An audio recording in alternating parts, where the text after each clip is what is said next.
Hello everyone, it's Miawan, and today we're doing the 20th Cyprus Mathematical Olympiad that happened in 2019. We're going to be covering that one, and this is the 5th and 6th grade level. So I advise this video for anybody who wants to learn more, get a feel for the paper, or might as well check if you've already done it, or just learn something new and have fun. So anyways, let us continue. So first I have to go over the rules, because if for anybody who wants to know that, they can listen to this or they can just directly skip to the questions part. So in case you want to do that, you can just skip a few minutes. So let's just see this. So it says here, examples of filling the answer sheet. Now you'll get this paper, which I'm covering right here, right now, and there'll be like at least 5 options. And now the thing is, you'll have to have another sheet. You're going to have another sheet, and it has the options: alpha, beta, gamma, delta, eta, the 5 first Greek letters in the alphabet, in the Greek alphabet. And now basically you're going to have to shade in the correct answers. So here's examples of the correct filling. You could shade in this answer, you could shade in this answer, or you could shade in none if you have no idea. But the thing about these are, there are no multiple answers normally. Now incorrect fillings is that you only have to shade. There is not any 2 option answers. You can't just circle it not neatly like this, and you can't just cross it to show that it's the answer, because that basically means that you're saying it's wrong. Like for example, if you realize that delta is wrong and you want to circle beta, you'll have to do it neatly, but I'm just rushing it a bit right now. Yeah, so basically you get the idea. You shade in the option that you like and then that you think it's correct, and then you cross out the option that you said was wrong. My writing would be a bit dirty since I'm working here on OneNote, so I apologize for that. But furthermore, let us continue. Oh wow, what is happening?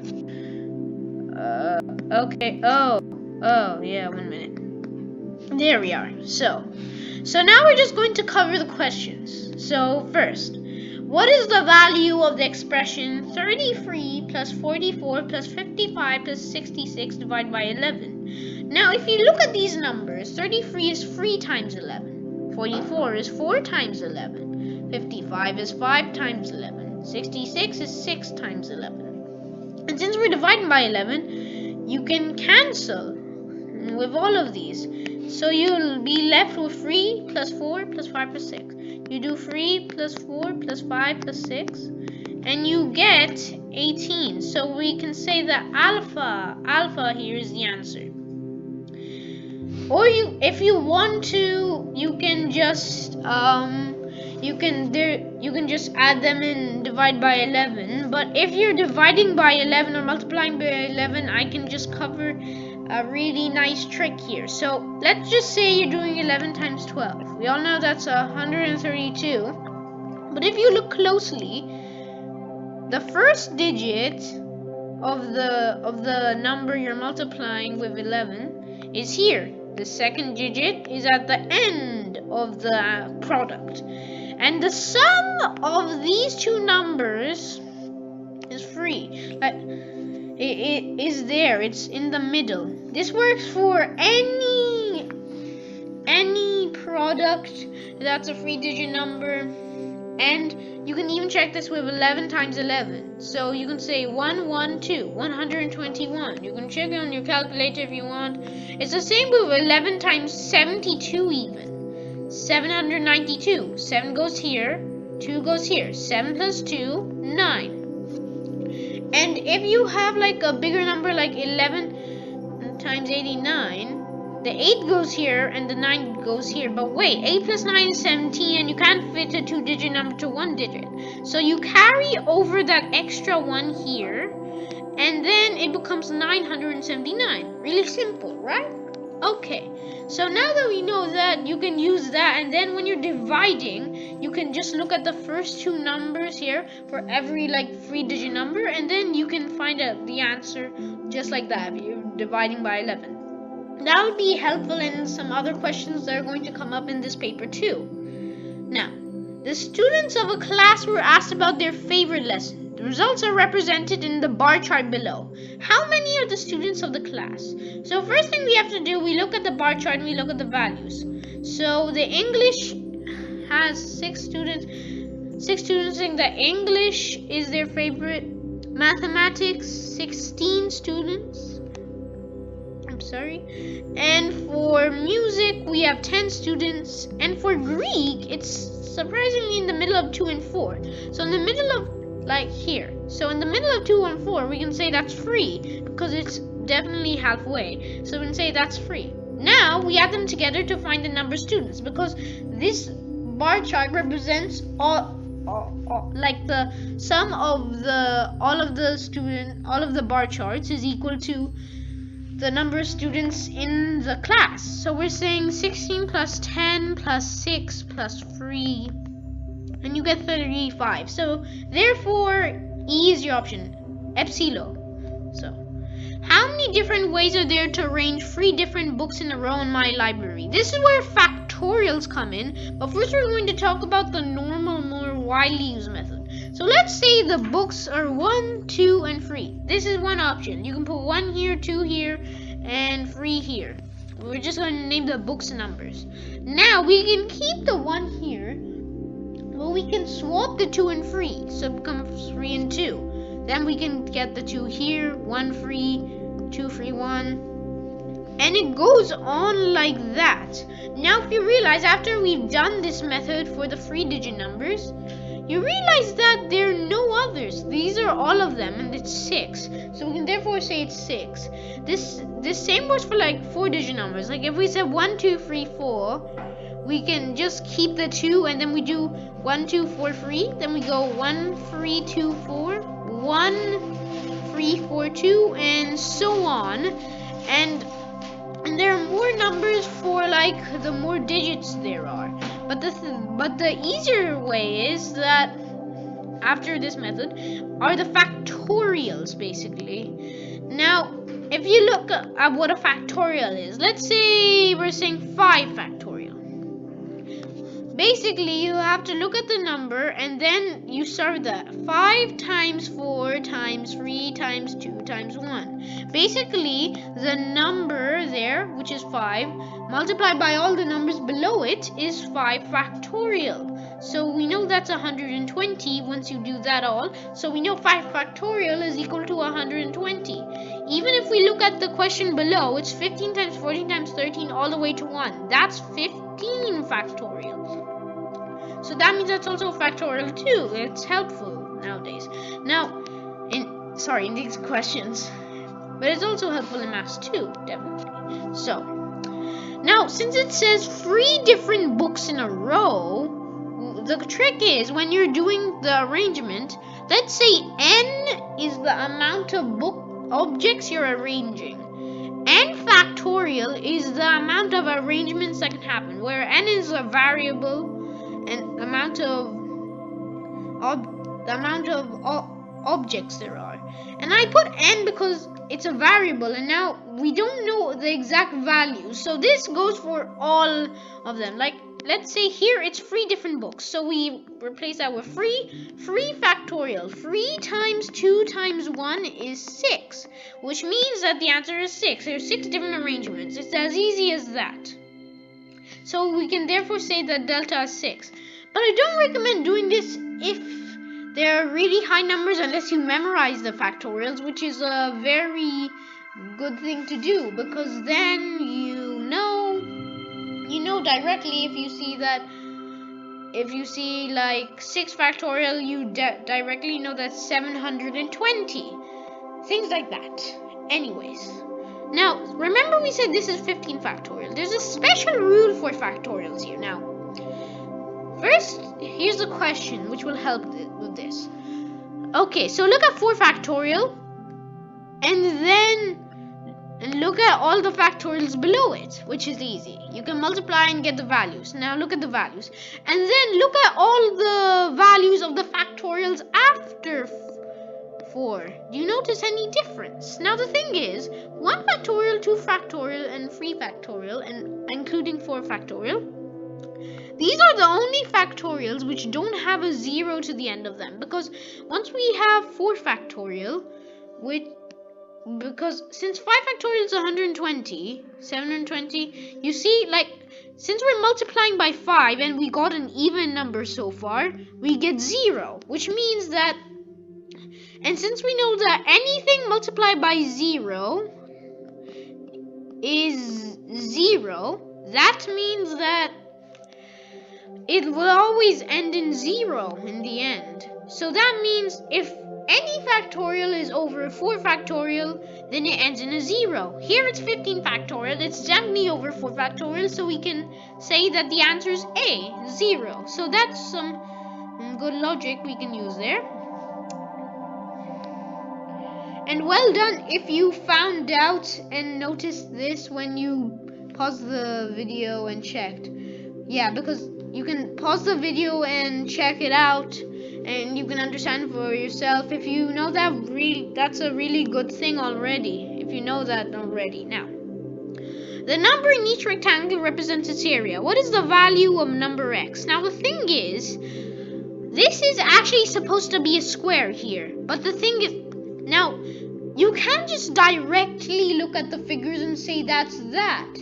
Normally the figures are not as accurate as you think they would be, and that's why you should never trust the figure. Just go with the values, because you don't know. But here you can only like solve it with a square to get like not that much of a complicated answer.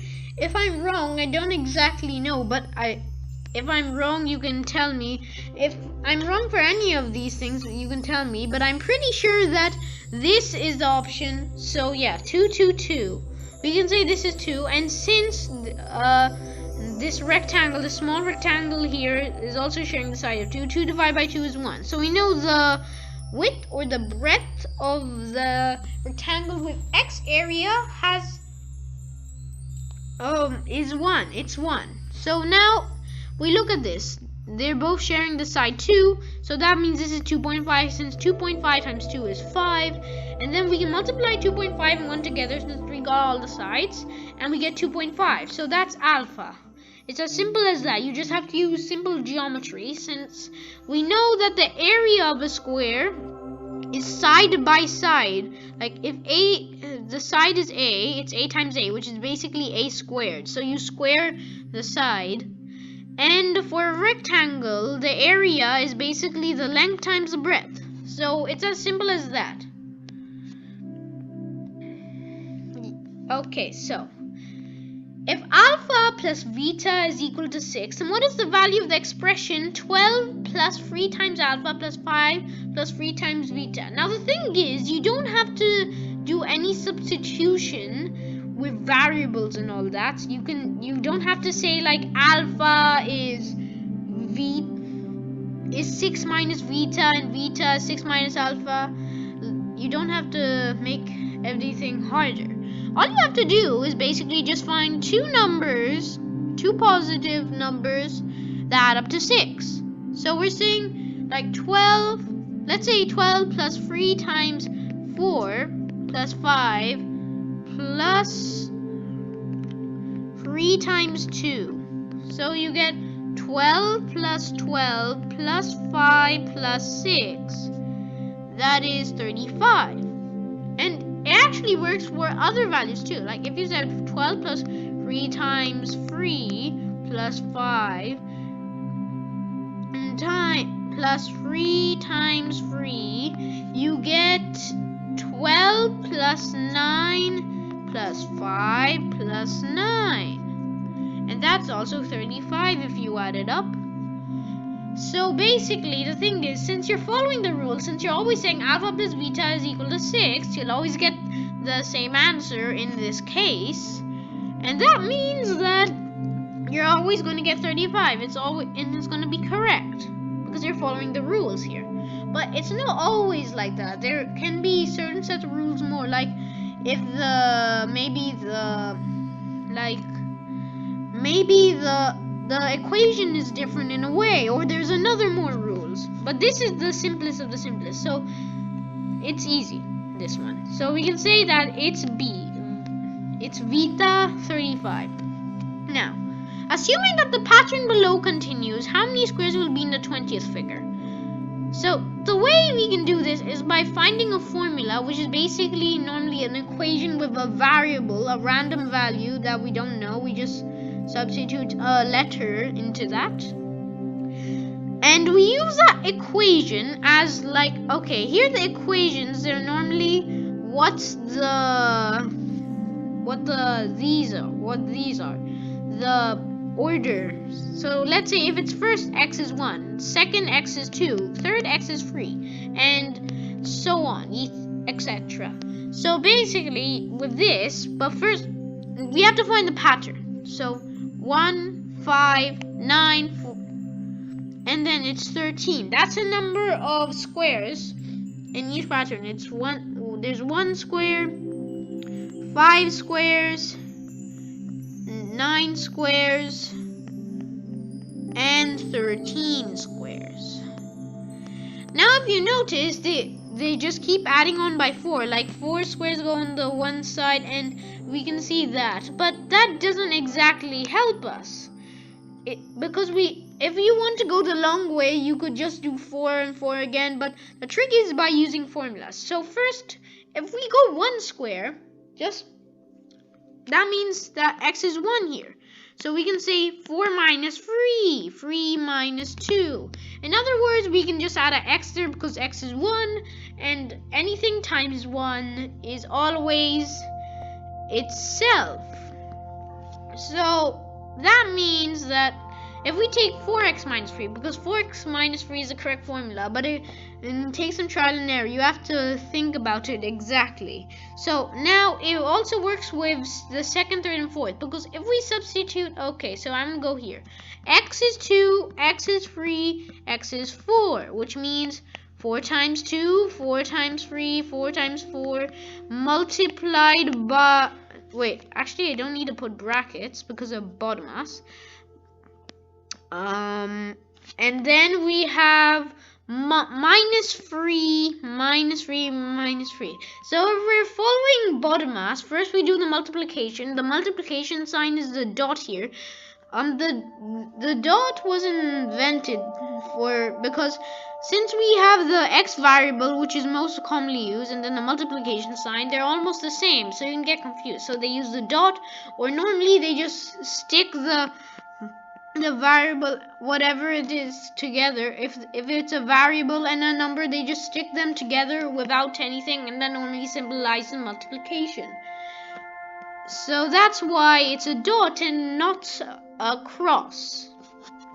So anyways, we have 8 minus 3, 12 minus 3, 16 minus 3. Because we always have multiplication first according to BODMAS here. So, or you could say BIDMAS, either way. Here it's here the O is operators, and in BIDMAS I is indices. So multiplication, then subtraction. So we have 5, 9, and 13. And if you check here, it's also 5, 9, and 13. So we know that it's correct with all the information given to us. But now it says how many squares will be in a 20th pattern, which means x is 20. 4 times 20 is 80, and 18 minus 3 is 77, which means the answer is option delta 77. Okay, so far, I'm just going to give a reminder. Please like and subscribe, ring that bell and a notification for more videos.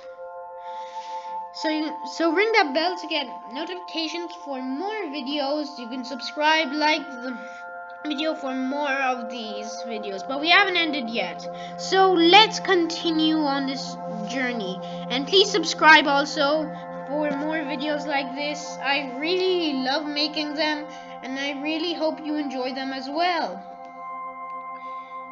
So now we have question number 8. The product of a number a and its double is 72, which is the half of number a. Now, basically it's saying that this x times 2x is equal to 72. Basically, 2x squared is equal to 72. So you can divide 72 by 2, 36. So we know x squared is 36. The root of 36 is 6, which means x is 6. And that means 6 times 12 is 72.